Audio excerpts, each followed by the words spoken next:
રાજ્યના ગૃહ વિભાગ દ્વારા બહાર પાડવામાં આવેલી પોલીસ કોન્સ્ટેબલની ભરતી માટે લિખિત પરીક્ષાનું આયોજન કરવામાં આવ્યું છે।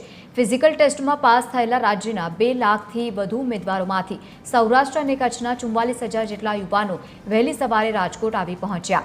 રાજકોટ શહેરના 154 કેન્દ્રો પર ગેરરીતિ રોકવા માટે પોલીસ દ્વારા ભાવિ પોલીસનું આયોજન કરવામાં આવ્યું છે અને ચેકિંગ કરી ચુસ્ત પોલીસની ગોઠવણી આપવામાં આવી છે વ્યવસ્થાઓ।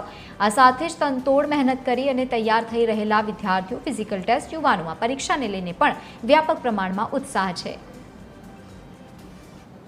અને પોલીસ બનવાની ઈચ્છા તો જે પણ કાંઈ પોલીસ ખાતામાં મોટા અધિકારીઓ જે ફરજ બજાવતા હોય છે તેને જોઈને એક ગર્વની લાગણી અનુભવાય છે, તો તેમાંથી જ આવી છે। રોજ હું જોબ કરતો જાઉં પ્લસ સાથે સાથે 3-4 કલાકનું વાંચન હતું મારે। આજ રોજ LRD ની પરીક્ષા લેવાઈ રહી છે સદગુરુ મહિલા કોલેજ ખાતે। એક સેન્ટર A અને સેન્ટર B ની ટોટલ 300 વિદ્યાર્થી, ટોટલ 600 વિદ્યાર્થી ભણાવવામાં આવે છે। દરેક ઉમેદવારને થંબ ઇમ્પ્રેશન, ફેસ રીડિંગ અને ફિઝિકલ ટેસ્ટ કરીને અંદર એન્ટ્રી આપવામાં આવે છે। આજ રોજે LRD ભરતી બોર્ડ દ્વારા LRD ભરતીની જે જાહેરાત હતી એની એક્ઝામ લેવામાં આવી રહી છે।